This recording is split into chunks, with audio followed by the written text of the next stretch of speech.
Hey, 6th grade, Mr. Herzberg here. It is Wednesday, May 13th. I hope you guys are doing well. Today we are going to read chapter 18 of Tom Sawyer, and we're going to go over our journal for today, and we're also going to be going over Monday night's homework. Let's get started. So today's journal is pretty simple. We're still working on oxymorons, and if you haven't figured out yet what an oxymoron is, it's an opposite word that, like living dead or open closed, something like that. So what you're going to do today is you got 12 items, so number your Google Doc 1 to 12, and then leave a space at the end because you're going to come up with your own oxymoron and explain its meaning. So for number 1, for example, it has open. And the instructions tell us to match the word on the column with the left with the opposite word on the right. So number 1 is open. So we're going to go through that list of those 12 words and find a word that's like the opposite of the word open. And the one I see there that works the best is secret. Because if something is secret, it's definitely not open or available. So number 1, you'd put open, okay? Or number 2, if something is clearly, you want to look for the opposite of that. So you look for confused. Okay, if something is clear, it's definitely not confused. So you could say something as clear as mud. There's an oxymoron for you. So again, an oxymoron is the opposite, two words that are opposites used to form an effect. It's like figurative language. Okay? If you have any questions, shoot me an email, let me know. Let's go over Monday night's homework, Tom Sawyer Chapter 17. So Tom Sawyer has got himself quite into a bit of trouble, and as usual, he finds his way out of it and creates quite a bit of a show for the whole town. What were the children who knew Tom, Huck, and Joe doing on the Saturday before their funerals? They were all crying and they were sad, and the kids were all reminiscing about their memories with the kids. Who was in the back during the funeral? Tom, Joe, and Huck. And how did everyone respond when they saw the boys? Everyone was jubilant and happy, and they ran and gave the kids hugs and kisses, and even Huck, who felt left out there for a time because he had no parents, got hugs and kisses from Aunt Polly. So let's go ahead today and get started on chapter 18 and see what old Tom Sawyer is up to. That was Tom's great secret, the scheme to return home with his brother pirates and attend their own funerals. They had paddled over to the Missouri shore on a log on dusk at Saturday, landing 5 or 6 miles below the village. They slept in the woods at the edge of town until nearly daylight, and they crept through the back lanes and alleys, finished their sleep in the gallery of the church among a chaos of invalid benches. At breakfast on Monday morning, Aunt Polly and Mary were very loving to Tom, and very attentive to all the things he needed. There was as usual amount of talk in the course of Aunt Polly, who said, "Well, I don't say if it wasn't a fine joke, Tom Sawyer, keeping everybody suffering most of a week so you boys could have a good old time. But it's a pity you could be so hard-headed as to let me suffer so. If you had come over on a log to your own funeral, you could have come over and given me a hint some way that you weren't dead or run off." Yes, you could have done that, Tom," said Cousin Mary, "and I believe you would have thought of that." "Would you have, though, Tom?" asked Aunt Polly, with her face lighting wistfully. "Say now, would you have, though, if you thought of it?" I don't know. I guess it would have spoiled everything." "Tom, I hoped you loved me that much," said Aunt Polly with a grieved tone that discomforted the boy. "It would have been something if you cared enough to think of it, even if you didn't do it, Tom." "Now, Auntie, that ain't any harm," pleaded Mary. "It's only Tom's way. You know, he's always in such a rash that he never thinks of anything." "More of a pity. Sid would have thought. And Sid would have done it too. Tom, if you look back someday when it's too late, you wish you would have cared a little bit more for me. It would have cost you so little." "Now, Auntie, you know I care for you," said Tom. "I'd knowed it better if you acted more like it, Thomas." "I wish I'd thought," said Tom with a repentant tone, "but I dreamed about you. That's something, ain't it?" "It ain't much. A cat does that much. But it's better than nothing. What'd you dream, Tom?" Why, Wednesday night I dreamt that you was sitting over there on the bed, and Sid was sitting by the wood box, and Mary was next to him. So we did. So we always do. I'm glad your dreams could take even that much trouble about us. Well, I also dreamt that Joe Harper's mother was here. She was here. What else did you dream? Oh, lots. It's so dim now. Try and recollect, won't you, Tom? Well, it seems to me that the wind was blowing. Try harder, Tom. The wind was blowing. Come on now. Tom pressed his fingers to the forehead an anxious minute and then said, I got it now. It blew out the candle. Mercy on us, Tom. Go on. Well, it seems to me that you said, why, I believe that door. Go on, Tom. Well, just let me study a moment. Just let me. Oh, yes. You said you believed the door was open. As I'm sitting here alive, I did. Didn't I, Mary? Go on, Tom. Well, then, well, I won't be certain, but it seems like as if, well, you made Sid go and, well, what did I make him do, Tom? What did I make him do? You made him shut the door. Well, for the land's sake, I've never heard the beat of it all in my days. Don't tell me there ain't nothing in dreams anymore, Serenity Harper. Shall know of this before I'm an hour older. I'd like to see her get around this with her rubbish about superstitions. Go on, Tom. Well, it's all getting just as bright as day now. Well, next you said I weren't bad and I was only mischievous. And here I'm scarum and not any more responsible than, I think it was a colt or something like that. And so it was, Tom. Well, goodness gracious, go on. And then, yeah, I think you started to cry. I did. Not the first time, though. And then? Well, then Miss Harper, she began to cry, and Joe, and just the same, and she wished that she hadn't whipped him for taking cream when she threw it out herself. Tom, the Spirit is upon you. You was prophesying. That's what you were doing. Land alive. Go on, Tom. Well, then Sid, he said, I don't think I said anything, said Sid. Yeah, you did, Sid, said Mary. Shut your heads and let Tom go on. What did he say, Tom? I think he said he hoped I was better off where I was gone to, but I'd been better sometimes. There, did you hear that? That was Sid's very own words. And you shut him up sharp. I lay I did. There must have been an angel there. There was an angel there somewheres. And Miss Harper told about Joe scaring her with a firecracker. And you told about Peter and his painkiller. Just as true as I ever live. And then there was a whole lot of talk about dragging the river for our bodies. And about having our funerals. Sunday. And then you and old Miss Harper hugged and cried and she left. It happened just like that. It happened just like that as I'm sitting in these very tracks. Tom, you couldn't have told it more like if you ain't have seen it. And then what, Tom?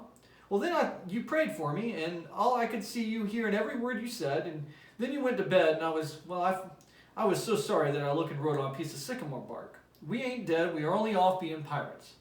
And I put it on the table with the candle, and then you looked so good laying asleep that I thought I went over, and I kissed you right on the lips, Aunt Polly. Did you, Tom? I just forgive you everything for that. And she seized the boy in a crushing hug that made him feel like the guiltiest of villains. It was a very kind, even though if it was only a dream, Sid soliloquized just audibly. Shut up, Sid. A body does just the same in a dream as if you do it in his awake. Here's a big old melon apple, Tom. I've been saving it just for you. If you ever found again, now go along to school. I'm thankful to God, the Father, and all of us, that I've got you back. Long and sufferful mercy to them to be alive on him, and to keep his word, though goodness knows I'm unworthy of it. But if only the worthy one goes, his blessings in his hand are him over the rough places, there's enough word smile even into his heart. And the long night comes. Go along, Sid, Mary, and Tom. Take yourselves off to school. You hindered me long enough. The children left for school, and the old lady to call Mrs. Harper and vanquish her relish with Tom's marvelous dream. Sid had better judgment than to utter the thought that it was his mind that had left the house. It was this. Pretty thin, as long as a dream as that, without any mistakes in it. What a hero Tom had become.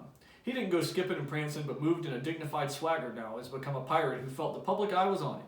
And indeed it was his time. To see the looks of the remarks as he passed along the road, food and drink given to him, smaller boys than himself flocked at his heels, proud to see him, tolerated him as if he had been the drummer at the head of a procession, and the elephant leading a menagerie in town. Boys of his own size pretended not to know he had been away at all. But then they were consumed with envy, nevertheless. They would have had given anything to be that swarthy and suntanned and as glittering notoriety as Tom Sawyer would have parted with either for a circus. At school, the kids made so much of Tom and Joe and delivered such eloquent admiration for them that the two heroes were no longer becoming insufferably stuck up. They began to tell their adventures to listeners, but only began to not a thing likely to have the end of their imaginations like theirs to furnish material. And finally, they got out their pipes and went serenely puffing around. The very summit of glory had been reached. Tom decided he could be independent of Becky Thatcher. Glory was sufficient. He would live for glory, now that it was distinguished. Maybe she would be wanting to make up. We'll let her. She should see that he could be indifferent as some other people. Presently she arrived, and Tom pretended he didn't even see her. He moved away and joined a group of boys and girls and began to talk. Soon he observed that she was tripping back and forth with flushed face and dancing, pretending to be chasing other schoolmates and screaming with laughter when she made a capture, but he noticed that she always made her captures right in Tom's vicinity, and that she seemed to cast a conscious eye in the direction at such times. It was gratified all the vicious vanity that was in him, and so instead of winning him only in, to set him up, the more made him more diligent to avoid betraying that he knew she was about. Presently, she gave only a skylarking and moved irresistibly, sighing once or twice and glancing furtive and wistfully in Tom's direction. Then she observed that Tom was talking more particularly to Amy Lawrence than to anyone else. She felt a sharp pain and grew disturbed and uneasy. She tried to go away, but her feet were treacherous, and carried her to the group instead. She said to a girl almost at Tom's elbow, with shame vivacity, "Why, Mary Austin, you bad girl, why don't you come to Sunday school?" "I did. Didn't you see me?" "Why, no. Did you? Where did you sit?" "I was in Miss Peters' class, where I always go. I saw you." "Did you? Why, it's funny. I didn't see you. I wanted to tell you all about the picnic." "Oh, well, that's jolly. Who's going to give it?" "My ma's going to give it." "Oh, goody. I hope she'll let me come." "Well, she will. The picnic's just for me. She's let anybody come that I want, and I want to invite you." "Well, that's nice. When's it going to be?" "Maybe vacation time, summer vacation." "Oh, but it's going to be fun. You're going to have all the girls and boys?" "Yep, everyone that's friends to me who wants to be." And then she glanced at Tom, but he talked right along to Amy Lawrence about the terrible storm on the island and the great sycamore tree all to flinders while he was standing within 3 feet of it. "Oh, can I come?" asked Gracie Miller. "Sure you can." "And me?" asked Sally. "Sure." "And me too," said Susie. "And Joe?" "Sure." And on and on and on. A couple of hands in the group begged for invitations, but except for Tom and Amy. They turned Tom coolly away, still talking, and away with Amy with him. Becky's leg trembled as tears came in her eyes, and she hid it with a forced happiness and went on chattering. But the life had come out of the picnic now, and out of everything else she got away as soon as she could. Then she sat moody with wounded pride till the school bell rang. She roused up with a vindictive cast in her eye, and gave her plaited tails, and she said she knew what she had to do. At recess, Tom continued flirting with Amy, and with his self-satisfaction, and he kept drifting about to find Becky and lacerate her with his performance. At last he spied her, but there was a sudden falling of his mercury.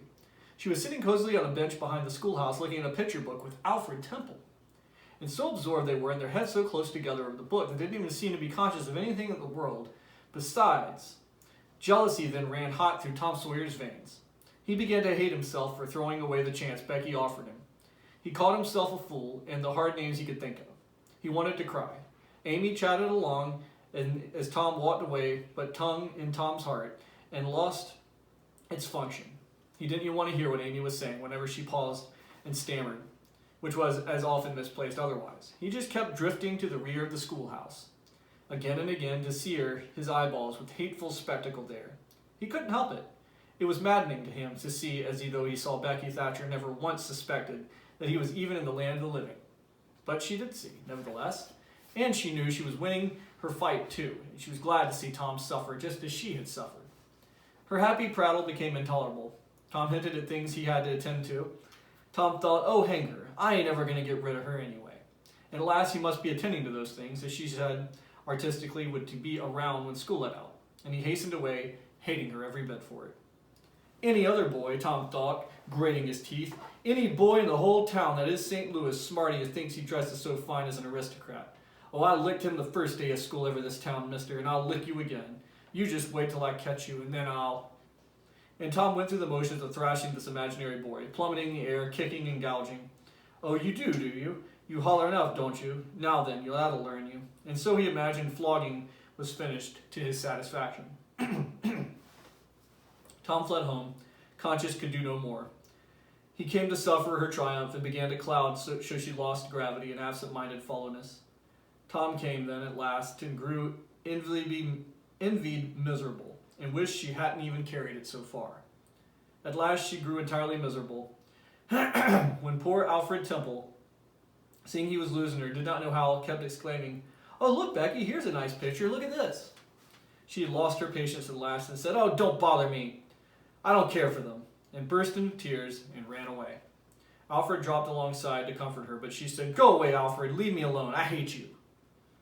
So the boy halted, wondering what he could have done, for she had said she would look at pictures all through the nooning, and she walked on crying. And then Alfred went musing in the deserted schoolhouse. He was humiliated and angry. He easily guessed his way to the truth. The girl had simply made a convenience of him, to vent her spite upon Tom Sawyer. He was used. He went from hating Tom to less thought occurred to him. He wished there was some way to get that boy back. Tom's spelling book fell under his eye. Here was his opportunity.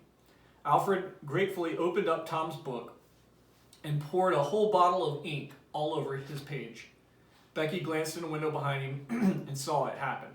And without discovering herself, she started toward home, intending to find Tom and tell him all about it. Tom would be thankful and their troubles would be healed. Before she was halfway to home, however, she had changed her mind. The thought of Tom's treatment to her when she was talking about her picnic came scorching back and filled her with shame. She resolved to let him get whipped on the damaged spelling book's account and to hate him forever in the bargain. Okay, so Tom and Becky are having a little bit of a tiff. He's back alive and the whole town's loving it. All the kids are looking up at Tom and he's ignoring Becky. He's giving her the silent treatment. And so she's trying to find another boy by the name of Alfred Temple to make Tom jealous, and it doesn't work because Tom's already talking to his ex-girlfriend, Amy Lawrence. Lots of interesting stuff happening there. She's got a little, Becky's got a little birthday party that she's having during summer break that she's inviting everyone to, having a picnic out by McDougal's cave, and she's trying to get Tom to ask if he can go, but he's ignoring her. Let me know if you guys have any questions. I'm uploading some questions right now to Google Classroom. I'll see you guys next time.